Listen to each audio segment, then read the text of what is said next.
This Week in the Boardroom, brought to you by NYSE Governance Services Corporate Board Member, along with Governance Knowledge Partners, the Center for Audit Quality, and Grant Thornton, and contributing partners, National Investor Relations Institute, and the Society of Corporate Secretaries and Governance Professionals.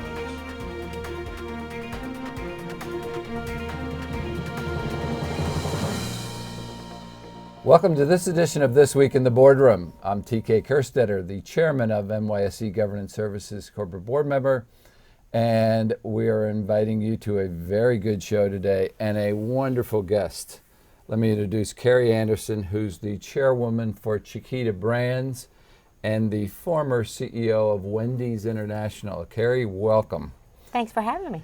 And you're special because we're going to talk a little bit about your transition from the CEO seat to your chairmanship on Chiquita Brands. So that's probably a first great place to start.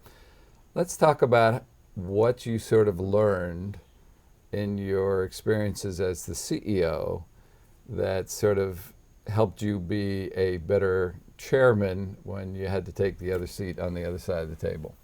Well, there's no question all your experiences in life have an influence on, your success in the future, I'll say. When I became the CEO at Wendy's, the chairperson was the lead director. So it was one of the first examples of separating. We had not had a separate chair and a CEO at Wendy's. So that was in 2006. So that's 7 years ago or 8 years ago. The one thing that was really helpful for me in my role as chairperson at Chiquita is I had a chairman when I was at Wendy's. And the chairman really helped manage the board so that I, as CEO, could really focus on what needed to happen in the business. So I have taken that. When we hired Ed Lonergan to be our CEO at Chiquita in 2012, we separated the roles. And what I asked Ed to do was to really focus on turning the business around, which is what he was brought in to do. And I told him I would help him manage the board. And I think that the experience at Wendy's and the importance of communicating to the board so that the CEO can do what needs to be done to create value for the shareholders, I think was a valuable lesson. Well, there is no question we on this show have always stressed the importance of board leadership. So that certainly fits in with everything that we've talked to our viewers about. Do you have a perspective of over a period of time? Talk about what has changed in the skill sets that's necessary for the chairman versus, say, 20 years ago. Talk about what is required today that probably wasn't thought about much 20 years ago. I want to say I don't know what happened 20 years ago, but I've been doing this for about 25, so I guess I have to answer the question. Today, there's no doubt that a chairperson has to have tremendous communication skills. And when I say communication skills, I mean not just talking, I mean listening. You've got to be a good listener, and you have to reach out to all your constituencies, whether it is your employees, your leadership team, your shareholders. I mean, as we all know, boards are engaging with shareholders. It's not something that would happen 5 years ago, hardly, And I know in a couple of my boards, I've been on calls with ISS and with other major shareholders just to make sure that they understand the board is engaged. So I think listening, communicating, and then understanding that board, a leadership role as chairperson is really a leadership role. You have to help manage the board like you would manage an organization. And I just think those are really important qualifications. Well, you said something that really hit a sensitive spot with me. The first thing you said in communication, and everybody, when they hear the word communication, they think speaking out. And the first thing you said is you have to be a good listener. I think people generally forget in communications there's a listening aspect to it as well as a communicative aspect. And particularly when you're representing shareholders, as your lead stakeholders, that listening skill is pretty important. Like you said, engagement today is pretty common. So another thing that we want to ask you about that you have as an experience that not a lot of people have is when you were the sitting CEO for Wendy's, you had a visitor, I will call it, or an interested activist shareholder by the name of Nelson Peltz with his Triarch organization. Mega, again, activist shareholder. And you guys did a transaction that was strategic for Wendy's. That's an experience. I mean, he's, you know, in the list of activists would clearly be one of those that is looked at that has orchestrated some tremendous performances and deals. Talk about what it's like to be the CEO and go through a transaction like that, and what you've learned from that that's helped you, you know, be a better board member as well. Well, interestingly enough, prior to Nelson and Triarch being involved at Wendy's, Bill Ackman in Pershing Square was involved. And I'll never forget, because it was March of 2005, and Bill approached me. We were here in New York at an investor presentation for the year in 2005. And Bill approached me and said, Kerrii, I was the CFO at the time, not the CEO. And he said, have you thought about spinning off Tim Hortons or doing something with Tim Hortons to unlock the value?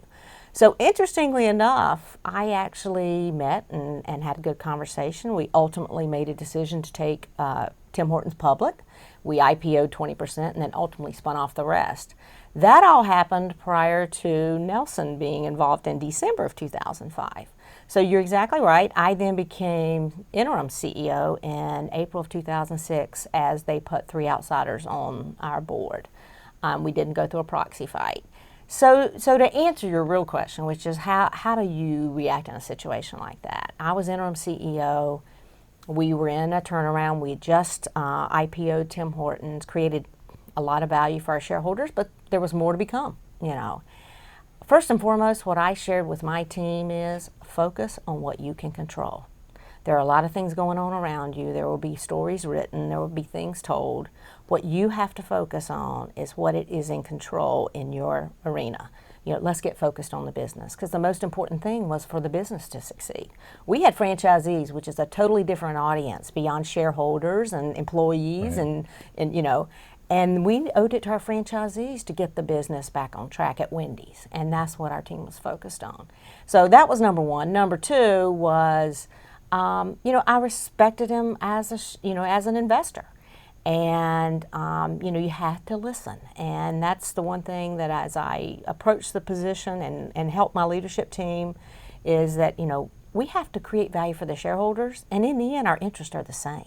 You know, he may be more vocal in his approach at times, but in the end, I mean, we were both trying to get to the same means. Right. And, you know, working together and listening to their ideas, I actually met with their analyst, was the right thing to do. Yeah. Well, and that helped you, because just recently there was an announcement that Chiquita Brands was creating doing a strategic transaction with another company to create a leading global organization, and here you were again, except this time you were the chairman. Mm-hmm. But this was a fascinating transaction. Just talk a little bit about this, but also talk about what your role as chairman was in the leadership of having this transaction happen. Well, interestingly enough, we had the board and the previous leadership team, prior to Ed Lonergan joining us, we had looked at a number of value-creating transactions for the company. What would be in the best interest of Chiquita shareholders? They had not, you know, ever come to be. So when Ed was hired as CEO, one of the first things I did as chairwoman was to sit him down and help him understand what the history had been relative to some of the conversations. And one of the conversations was that Fifes could be a real value-creating idea for the Chiquita shareholders.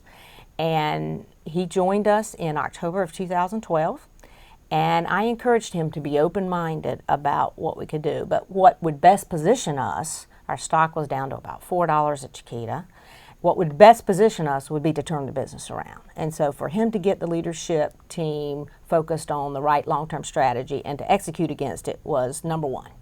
And then number two, to be open-minded if there were opportunities for us to perhaps enter into any kind of a value-creating transaction.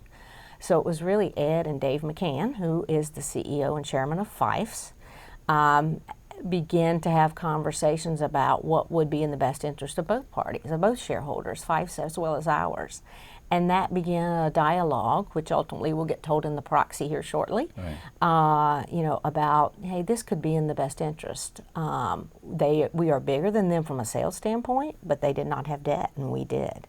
So in the end, it's a merger of equals, and assuming the shareholders, it ultimately gets the antitrust approval and regulatory, both in Europe and here, we will ultimately merge, hopefully, and I think it'll be great for the shareholders. So it's your role to sort of keep the board informed and work with Ed to make sure that your side of the transaction is all buttoned up and... Absolutely. I actually chaired the Special Transactions Committee. Once we decided this is a path we want to explore, then we created a Special Transactions Committee of the board. I chaired that committee.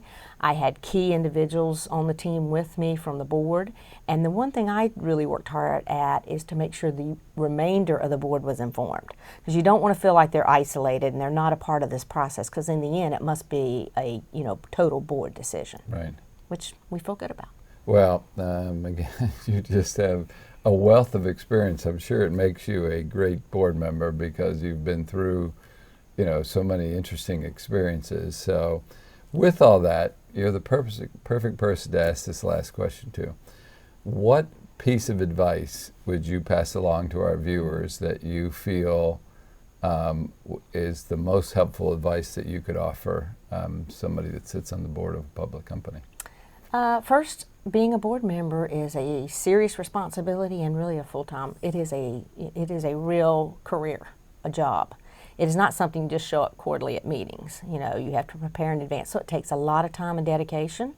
And as a chairperson, I think it just takes constant communication, both with the board and with the leadership team, just to make sure everybody is, all working together and moving in the same direction, and in the end, ultimately creating value for shareholders.